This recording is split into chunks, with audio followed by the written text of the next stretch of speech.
Welcome back to the Gillett Health podcast, where we give you tools to develop a balanced approach for health. I'm Dr. Kyle Gillett.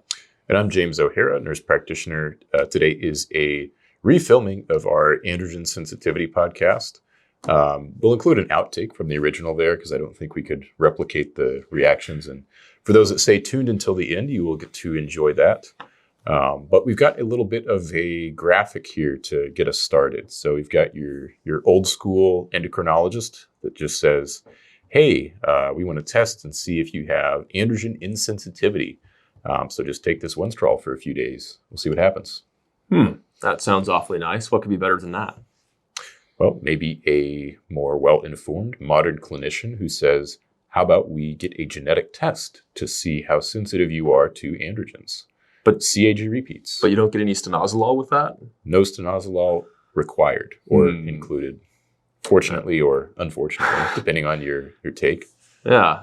Also, are we talking about CAG repeats? I thought you said we were going to tell people how to get a higher dose of their testosterone prescription. Exactly. CAG repeats are your gateway or your bridge to a higher TRT dose. So if you have high CAG repeats, does that mean you get a higher dose of testosterone because you're less sensitive? Yes.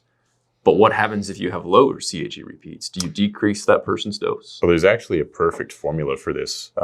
You take your CAG repeat and then you multiply it by 100, and that should be your total testosterone level. Interesting. That is a joke, by the way. Do not actually do that. I'm trying to think of some different combinations, like 3,000 total testosterone nanograms per deciliter. You will definitely feel your testosterone then. Yeah, I think I know of some clinics that might use that formula. But in all seriousness, this is a test that hopefully by the time that we publish this, we have this available on our tests on our website that you can order, GilletteHealth.com, probably /labs or something like that. I think that's our URL. Yeah, we'll put a link. As usual, we're better clinicians than businessmen, but we have made an effort to start letting people know that we have a website and that we have labs on there as well. So if your doctor doesn't know what a CAG repeat is, have them watch this podcast. We appreciate that. Yep. If your doctor does not know the difference between different estradiol tests or even the difference between estradiol and other estrogens, then have him or her go to our website and see what we order for someone who would have a low estradiol level or a high estradiol level, et cetera. Yeah, good info. So if we take a step back in time here, let's look at some patients who did the 3 days of Winstrol. The dosage isn't too exciting, 2 milligrams per kilogram. So for yourself, that's 20 milligrams. For me, that's about 17, 18 milligrams. And you did this for 3 days. You get your before and after labs. You're checking your SHBG. And if I'm someone who has complete androgen insensitivity, then my SHBG only drops by 3 to 7%. Yeah. So it's not a 0% drop, but at this point, the very potent androgen at lowering SHBG is having a minimal effect. Whereas if someone, let's just say in the general population did this, SHBG would probably not go, maybe close to single digits. Yeah, it's certainly possible. SHBG is primarily produced from the liver. It's actually the same thing as androgen binding globulins that's produced in the testes, mostly secondary to FSH. But it has a half-life of about 1 week. So if you really wanted to, I guess, leverage this test to the maximum, you do 7 days of stanozolol instead of 3 days, or anything that very strongly binds the androgen receptor in the liver. Again, you would want oral because it goes through first pass and has the most effect in the liver. Although there's also studies on just 7 days of stanozolol having significant adverse effects. So that's another reason why we don't do the test is oral stanozolol is hepatotoxic. I believe it's associated with hepatic angiomas, even with quite minimal exposure. Yeah, so back in the day, people just went to the endocrinologist and just kept asking over and over and over again to be tested for androgen insensitivity syndrome. But eventually they got savvy, and that's why they invented CAG repeat testing. That's the version of the story that I'm going to put out there. That's your Alice in Wonderland version. Speaking of Alice in Wonderland, one way that you can think of the CAG repeat number, if you will, is the conformation of the receptor. So if you remember, if you took chemistry in college, that you have a ligand and a ligand has a ligand binding site. There's also occasionally allosteric binding sites, but for the androgen receptor, let's say if you have the normal number of CAG repeats, you have 17 or 19, it looks normal, like a oval, but then it kind of changes to a square or a triangle or a different shape. So ligand does not fit. The block does not fit. Yeah, so like the child putting the little square, trying to put it through the triangle hole, and it's just not going to happen. Mm-hmm. And in some cases, in androgen insensitivity, talking about our Alice in Wonderland analogy, you may not have the relative strength of the androgen represent the same activity at the binding site. Mm-hmm. So this is the Winstrol or DHT, a very potent androgen, a lot of androgenic activity. Yeah, that one think. Yeah, that one called parabolin fits just perfect over 25 repeats. So if you have over 25 repeats, then that's the way the algorithm goes. Yes, and that was a joke, by the way. It does not. SARMs are interesting as well, as they're obviously androgen receptor agonists or antagonists, but they are non-steroidal. Yeah, and there is the SARMS study, which specifically will note one study, one person that involved a muscle biopsy. And we actually saw a downregulation of androgen receptors in the muscle, which is the opposite of what you see with just testosterone administration or oxandrolone administration. Androgens seem to upregulate their own receptors, but with SARMs, or at least this one case with this one SARM and this one biopsy, for whatever reason, we saw the inverse opposite effect. Yeah, so the takeaway should not be always do a test base with your SARM cycle. It should be don't do SARMs. But there is certainly therapeutic potential for SARMs, mostly due to their properties as an androgen antagonist in the prostate and in breast tissue. For individuals with prostate cancer and breast cancer, there is larger trials than one person for those. Yeah, and these are mostly in mice models. And something that I think is very entertaining to think about, or at least makes me chuckle, is that somewhere out there is a SARM that is a antagonist in muscle and an agonist in scalp skin. So you have small, bald rats who didn't get any positives, but only side effects. Yeah, Sustanchi. Yeah, they lost all their muscle and lost all their hair. By the way, we do not know that Sustanchi is a SARM. We know that in some tissues, it is an androgen receptor antagonist. Almost all the studies are mouse studies. I guess you could say in like the functional health SARM hormone optimization community, their mascot should be Mickey Mouse because it's all mouse studies. It's all based on rodent data. But I guess you give the analogy a lot of time that I really like about if we just compare DHEA to testosterone to DHT and think about a signal like pushing open a door. Yep. Do you care to walk people through that? Yeah. A heavy door that is a androgen receptor that is not very sensitive, it is very difficult to open. In the room, you can have a different number of doors. That's the density of the androgen receptor that we were talking about. It can be upregulated with testosterone. That's why you have more testosterone. That's that positive feedback mechanism.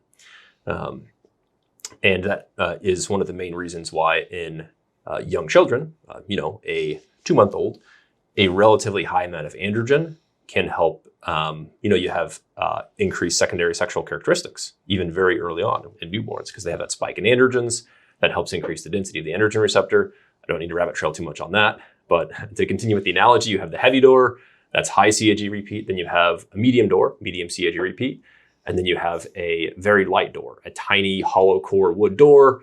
Even a mouse could open it. DHEA might be that mouse. And a lot of women with PCOS, there's mosaicism.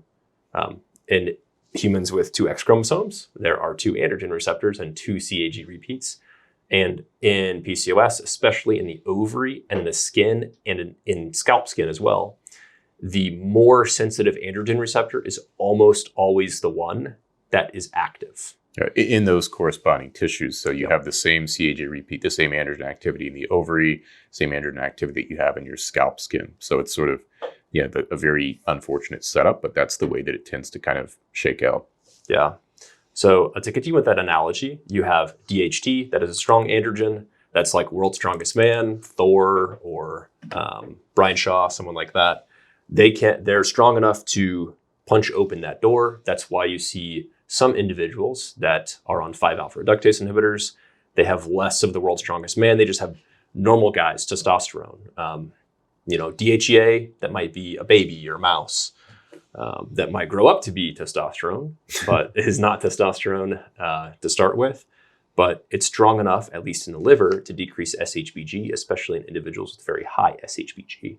In fact, I think we used to say DHEA is just a supplement, but progesterone at some point, I believe even in the US, was used to treat low libido in females. Yeah, and in androgen insensitivity, that DHT, which is, like you said, Brian Shaw, world's strongest man, if you don't have the sensitivity, I mean, that door is proportionally stronger and harder to open, so the DHT can be behaving like a child. It's not going to help with secondary sexual characteristics in someone with androgen insensitivity. So DHT certainly won't make you childlike or more youthful. Perhaps the opposite if we think of things like hair loss, prostate growth. But I guess too much DHT at the amygdala could make your impulses more childlike. Would that be fair to say? Yeah, and it's actually in the prefrontal cortex as well, could be. So the ideal situation is not high DHT. The ideal situation is that whatever combination of androgens, whatever androgen cocktail or pool that you have, that is strong enough to normally open receptors at a medium physiologic dose in all tissues, or depending on your goals, perhaps slightly more in some tissues, like your muscle in your body, and slightly less in some tissues, like the skin on your scalp. All right. So now actually getting into the research on the CAG repeats. So sexual function, testosterone replacement therapy. We have a little snippet here. And important to note that some studies show no correlation. So in each of these categories that we sort of go through, it is sort of weak preliminary data. It's not conclusive. 10 years from now, it may be totally different. But in individuals with a CAG repeat length longer than 25, they were found to have a higher frequency of hypogonadal symptoms based on the ADAMS questionnaire, which includes things about energy, libido, some depressive symptoms. And that was even with normal testosterone levels. So testosterone levels in the conversion here would be above 340 nanogram per deciliter. So even in a eugonadal state, and maybe this is 350, which is still kind of a low testosterone level, but normal. That was compared to people who had CAG repeat length less than 22. Yep. And the average CAG repeat length, let's just kind of peg it at 20, just so people can keep that in mind. So if 100 people go get them, maybe it's 20, 21. Varies based on ethnicity, but you kind of think of, okay, 25 is well above average. If somebody is at 16, they're well below average, more sensitive to androgens. Yeah, and this is hard to track over time, but a lot of CAG repeats, or in general, a lot of trinucleotide repeat conditions, the pathologic condition in this case would be Kennedy's disease or spinal bulbar muscular atrophy, which there's like partial and full. So partial could be 35 or 40. So there's different cutoffs for that. But a lot of these conditions tend to increase over time. One of the theories that could potentially be happening, not necessarily related to the study, is that over time, as there's way too many world wars and way too many unnecessary deaths of even teenagers, people that volunteer at least, or people that are drafted and then go to the front lines, perhaps they have a lot of that androgen activity in the amygdala and in the prefrontal cortex, and they die before they reproduce. So perhaps the average number of repeats is increasing, kind of hard to say. One of the potential, I guess, negative feedback mechanisms is if you pass it on to a female and she has PCOS and anovulatory cycles and reproduces less, which with modern technology, I don't think would be the case. But perhaps 100, 200, 300 years ago, these females with PCOS would ovulate less. Perhaps they'd have other secondary sexual characteristics that are more virilized and reproduce less that way via natural selection. That's not really happening as much. So perhaps these are balancing out more now, but it's kind of hard to say. That's more sociology. We're not sociologists. Go see your family sociologist for official advice on that. Regarding the takeaway from this specific study, if your total testosterone is above 340 and you have symptoms of low testosterone, perhaps it's due to a less sensitive androgen receptor, but perhaps it's due to dopamine, perhaps it's due to low estrogen, perhaps it's due to other neurotransmitter hormones. Yeah, there's a lot of other factors to look at before jumping straight to testosterone as a root cause, which it can be in some cases, but not every case. Yep. We just make sure everybody's total T is at least 1,000 before considering other causes. And then looking at the effects of actual testosterone replacement. So let's say one of these guys does come in, they have the positive Adams questionnaire, they've got a low testosterone. It looks like the improvements in just specifically sexual function, so erectile function, libido, etc., are better in those who have shorter CAG repeat length. So intuitively, this kind of makes sense if you think of short CAG repeat length, more sensitive testosterone, or more sensitive to testosterone. Mm-hmm. Or it could be a sort of a time effect where they realize more of those benefits up front, because we know some of the data on TRT, people will continue to see some improvements all the way out to 12 months. I mean, in terms of how people feel immediately, probably within 3 months, you kind of know, assuming that you have gotten the dose correct. But then things like lean body mass will continue to change. Erectile function can continue to improve all the way out to that 12-month mark. Let us know how your discussion with your PCP or endocrinologist goes when trying to use this data as explanation for your TRT plus and synthetic androgen. So yeah, just let us know in the comments for that. That'd be great. Interestingly, you would assume that anyone with Kennedy's disease or spinal bulbar muscular atrophy, they probably just, try whatever strong androgen or non-steroidal androgen receptor agonist that they could find, right? Yeah, you would think intuitively. No, doesn't appear to be the case. Yeah, preclinical data. So again, this is Mickey Mouse data. Can we coin that term now? It is Mickey Mouse data. It is. It's off patent. Yep. Or trademark. Yep. It's the official trademark. It's the unofficial official trademark. The official sponsor of preclinical data. Health podcast. Yeah. They gave these mice Lupron, and basically it's an androgen or a GnRH antagonist. You're going to see basically no level of circulating sex hormone that's significant, and it binds the GnRH receptor so strongly that it deactivates it. Yeah, it breaks the feedback. Yeah, just think of it as castration. Yes. Yeah, in simple terms. Chemical castration. So you've got no testosterone, but then muscle weakness improves, or these mice get stronger. Mm-hmm. So obviously this is going to cause other problems in humans, but it's interesting to see something that's like, okay, let's take away all the androgens so that the muscles function better. Like it's very counterintuitive. It's a really interesting study there. So, and while we're talking about Kennedy's disease, above 40 repeats is considered pathologic, but even in things like 35, 37 repeats, you still see the disease emerge. It just happens at a later age. Yeah, that's a good summary. Some of the things we talked about when thinking about like the high CAG repeat phenotype is, could you design the perfect ligand, and would you use a steroidal agonist? Would you use a non-steroidal agonist like a SARM? And also for those individuals, could you design a perfect SARM? Because one of the main reasons why there's not a whole bunch of studies in this patient population with very strong classic synthetic androgens is the side effects. Yeah, I mean, if you could use another vector, like let's say you do want, in this specific case, you want an antagonist in the muscle because the longer CAG repeat is creating a toxic protein folding that's actually pathologic. A toxic. You could have you could have an antagonist in the muscle and then use another vector like something through perhaps myostatin to offset that effect, but you still want to have plenty of androgen signaling or dopamine signaling for things like energy, motivation, libido. So it would be interesting to sort of put together the perfect formula there, the secret formula. Yep, the secret formula. I'm still hoping and praying that Sustantia turns out to be the perfect SARM, but we still don't know that yet. Just Mickey Mouse data. Yeah. As far as fertility, this is a quick one. Nothing really conclusive yet, even in populations who have very, very, very low sperm or no sperm whatsoever, azoospermia. Mm-hmm. They don't seem to have longer CAG repeats or shorter CAG repeats.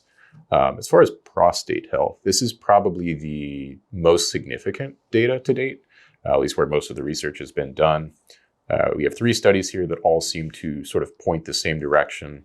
And this is looking at risk of prostate cancer and risk of BPH, or benign prostate hyperplasia, prostate growth. Yeah, this is one of the most significant effects based on human data. So this is a concern for anybody with few CAG repeats, that you're at higher risk of prostate hyperplasia at an earlier age. And given that we know that something like 50% of 80-year-olds and 90% of 100-year-olds have prostate cancer, it's a matter of time. You don't want it to grow too fast. Again, you think about not just total androgen pool, but total androgen pool in the context of your androgen sensitivity in the prostate. And if that cancer will grow so fast that it's not able to have checkpoints and you're worried about senescence and essentially you're worried about prostate cancer growth. I know I'm certainly worried about prostate cancer growth. The first time we filmed this podcast, it went into a huge rabbit trail, so I'll try not to do that. But that is one of the delineating factors for CAG repeats. And if you look it up in, that in the clinical literature, that's one of the main things. Yeah, so it's not the end-all be-all of will you develop, prostate cancer, or will you develop an enlarged prostate with time. There's a lot of factors that go into that. A lot of these patients are obese or have diabetes, insulin resistance, and that insulin and those growth factors are feeding the growth of the prostate. Mm-hmm. Perhaps these people have sleep apnea, and that's why they're having to also get up and urinate at night. So there's a lot of moving parts there. There's a 50% chance I have my mom's dad's X chromosome and a 50% chance that I have one of my mom's X chromosomes. So you should do some math and look at what that individual's prostate health history is. And that's a pretty good estimate. And same thing for the effects on the scalp as well. Yeah. It's probably one of the better arguments regarding the genetic basis of you get the hair of your mom's dad. Yeah, it's certainly plausible. Again, multifactorial sugar-sweetened beverages, all bets are off. That's associated with hair loss. Yep. I won't say too much, but we should tax them more. They should be more expensive. People love it when we say that. Yeah. Moving on, something you can take to heart, cardiovascular disease. Shorter CAG repeats associated with more severe coronary artery disease, but not more severe risk factors. So they don't have worse cholesterol, they don't have worse blood pressure, they don't have worse insulin sensitivity, higher A1Cs. But with the same risk factors, you see a higher, max percent stenosis, total stenosis score, CAD-RADS. Mm-hmm. And this is something that you can sometimes see this in high androgen exposure. Yep. At younger ages, people with extensive coronary artery disease. Dallas McCarver, for example. But not every bodybuilder gets coronary artery disease. And there's sort of a mystery protective factor that maybe 5% of people have, where they have clean coronaries despite all these risk factors. You'd expect them to develop heart disease. But I'm not going to bet my life that I'm in the 5%. I consider myself at probably the 95%.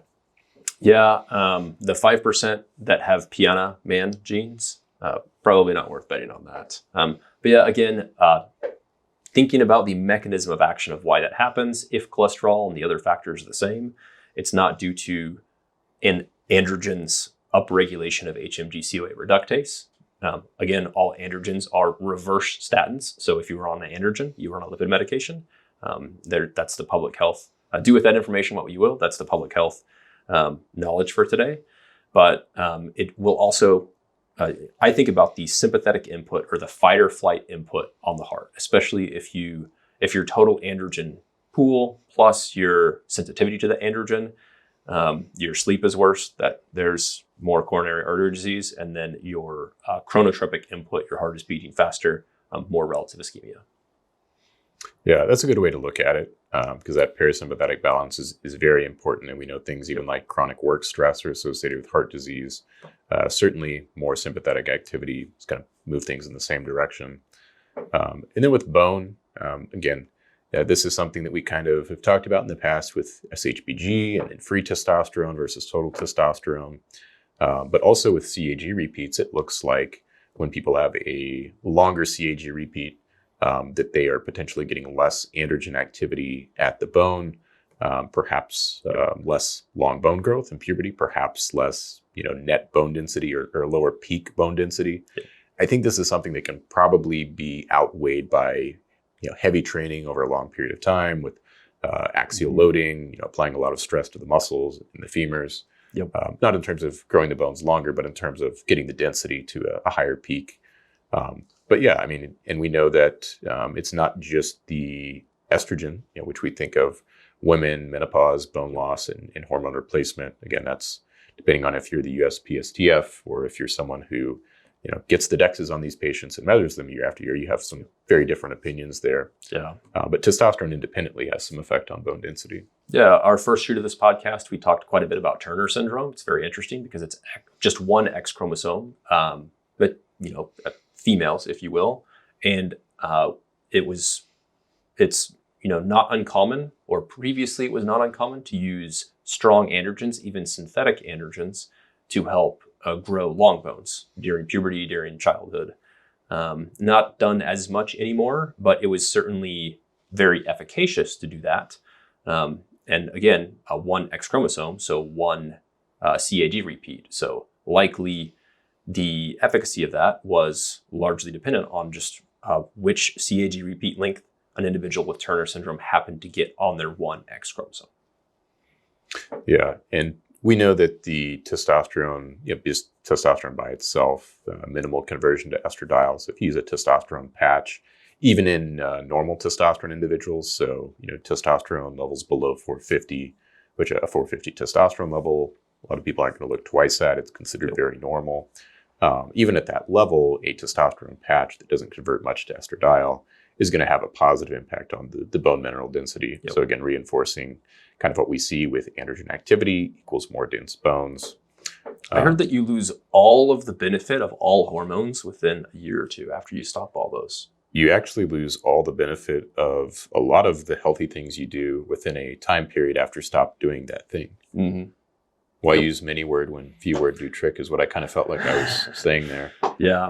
One thing that you can keep in mind when thinking about that is there's no such thing as exercise in a pill, but if someone has very low testosterone, whether a female or a male, more androgen tends to help effort feel much better and will also help give them the tools to develop a movement pastime to last a lifetime, hopefully axial loading, which is particularly beneficial for bone density, regardless of what medication or supplement regimen they're on.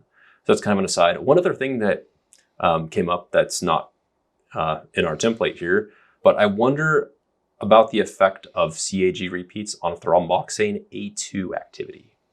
I would speculate that lower CAG repeats would increase that. So maybe that's where that coronary artery disease, again, we don't know outcomes, but if you are more procoagulatory with stickier platelets. Yeah, with a lower CAG repeat, then you would expect an equal amount of testosterone, more of that thromboxane A2 activity. Yep. Thromboxane A2 is basically just making platelets stickier. And we do know that even compared to individuals with normal testosterone, if you castrate males, in this study, they had to castrate males because of prostate cancer, or they ended up, benefit outweigh the risk, whatnot. Individuals that are profoundly hypogonadal have much less sticky platelets, less thromboxane A2 activity than eugonadal. Yeah. I think we recorded that podcast quite some time ago. So if you're a listener and you're like, oh, I remember when they talked about that, thank you for being a loyal listener.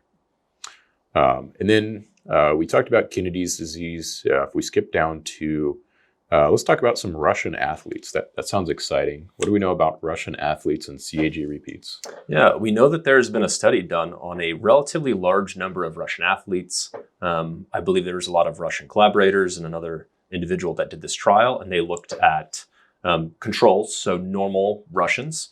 They looked at Russian weightlifters, bodybuilders, and Olympic sprinters. Sprinters in there. Yeah, Olympic weightlifters and sprinters. And they compared performance, for example, 300-meter sprint time.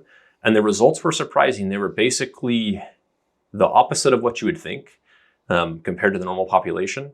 Many more of the athletes had less sensitive androgen receptors, so more CAG repeats, especially the Olympic weightlifters, which is our friends Derek with More Plates, More Dates and Zach Talander have talked about. Doping is very common in Olympic weightlifting and obviously bodybuilding too, and track as well. So we're certainly not accusing any of these athletes of doing that, but it would make sense that those that have less sensitive androgen receptors likely tolerate strong androgens much better. Yeah, so again, you can only speculate when you have retrospective and associative studies like that, but in this case, something that I would consider to be in our expertise, we can have some fun speculating about. So maybe it's that they can tolerate higher dosages. Again, None of these athletes had failed a WADA test, but listen to Zach Thielander, you know that doesn't mean a whole lot, that people can subvert these things, especially if it's in the interest of your country that you're representing. So they hadn't failed a WADA test, but possibly they tolerate drugs better. They don't have the side effects. They're not having increases in hematocrit, increases in cardiomegaly, things that would be concerning for someone to kind of pull the plug on that lifestyle. It's also possible that they improve less quickly. We know that increasing the loads you're working with, let's think in terms of weightlifting or even like sprinting, like your training volume, if you are, let's say, responding better to testosterone acutely, like the individuals we talked about, sexual function gets better faster and they go on TRT, they're more sensitive. Maybe these people get stronger faster as well, and their connective tissue just cannot keep up with that. Where if you're just making slow and steady incremental progress, you have a longer career. And in something like, weightlifting, there's a lot of people who are able to do very well, not just in their 20s, but 30s and even 40s. You see some strong men, for example, that have very successful careers later on. Yeah, they're the ones that survive, kind of. Yeah. Another interesting thought I had about this is, as someone who has particularly long femurs and grew until I was 19 or 20, my growth plates took a while to close. If you have a more sensitive androgen receptor, some of the main effects of androgens that go to the nucleus is that they will decrease the amount of estrogen signaling, including estradiol alpha signaling, which is one of the main things that closes growth plates. So I guess if you're lucky enough to close your growth plates really soon and have short femurs, you could be a better Olympic weightlifter, which is why something like 75% of them had particularly high CAG repeat numbers. Yeah, a really high percentage. And like we talked about, there tends to be a longer CAG repeat length in Asian populations. And you see those populations do quite well in Olympic weightlifting a lot of times. Maybe that relates to femur length. I don't know if someone's done a study on that specifically. But it'd be interesting to see like the femur to total height ratio, and then sort of seeing how that shakes out when you get to that very, very elite level. This is very convenient for me because I know being tall is not an excuse for being bad at the overhead squat, but it's because of my CAG repeat number. I thought it was because of your femurs. It's the same thing. But anyway, this doesn't necessarily correlate with body composition. At least when you're looking at younger men, not people who are trained athletes and targeting a certain outcome. Some of the younger men, they actually tend to have more muscle mass with lower CAG repeats. People with longer CAG repeats tend to have more fat mass. Subcutaneous adipose tissue. I was trying to figure out what that abbreviation was. Like we said, this is a reshoot, so it's not exactly fresh in our mind. But yeah, total fat mass and subcutaneous adipose tissue tend to be higher with CAG repeat lengths that increase. So again, unless you're specifically targeting bodybuilding, sprinting, or Olympic weightlifting, doesn't mean you're going to be shredded just because you've got longer CAG repeats. Maybe the inverse. Yeah, you need to, never mind, I won't say that. So I think we covered body composition. We also mentioned that Olympic weightlifters indeed did have the highest number of CAG repeats, and in the sprinters, the ones that had the highest number of CAG repeats also had the fastest 300-meter time, which again is kind of hard to know. I know that when I ran track, I ran the 400 and 800 meters, and I was relatively good, but I was certainly not Olympic caliber. So maybe I just needed to have more CAG repeats, and I would have been better. Shorter legs? I don't know. I mean, things do not make sense in that study. So again, we can only speculate, but I think it seems it'd be interesting.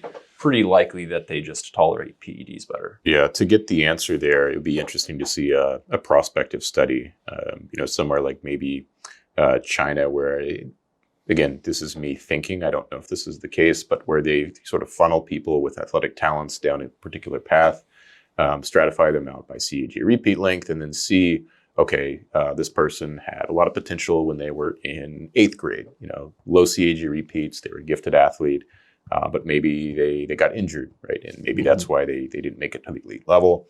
Again, it'd be kind of interesting to see those things teased out in a prospective manner rather than kind of having to look backwards and then kind of guess the reasons. Yeah. Plus, they can just CRISPR that in whatever repeat length they want as they change the HIV resistance gene.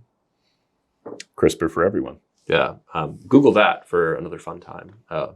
CRISPR China HIV resistance. Yeah. But again, I think we want to really stress that this is preliminary data. It's not conclusive. You're not going to get prostate cancer just because you have a low CAG repeats. You're not going to the Olympics as a sprinter just because you have high CAG repeats. So just kind of another piece of data for people to consider. Like we said earlier, this should be available on our website to get this testing done. Again, not necessarily because we're looking for a disease state. It's more of a novelty thing. Maybe it'll become more routine as volume increases and price comes down, as things do in healthcare or any business. But for now, it can be a piece of data you can consider in your total health picture from an androgen status. Yeah, and hopefully this has given you more balanced tools to develop a nuanced approach for health. This is certainly pretty deep on the iceberg if you've seen our iceberg podcast on testosterone and TRT. But your healthcare provider that prescribes your testosterone or that hopefully optimizes your natural testosterone, he or she does not necessarily have to be well versed in this, but it certainly wouldn't hurt if they did know things about this, because it can certainly affect therapy, as you see, the different responses to therapy. So perhaps send them our way. Yeah, we would appreciate that very much. And for our listeners, thank you for your time. Thank you for watching. May God bless you with health and happiness. And now enjoy an outtake.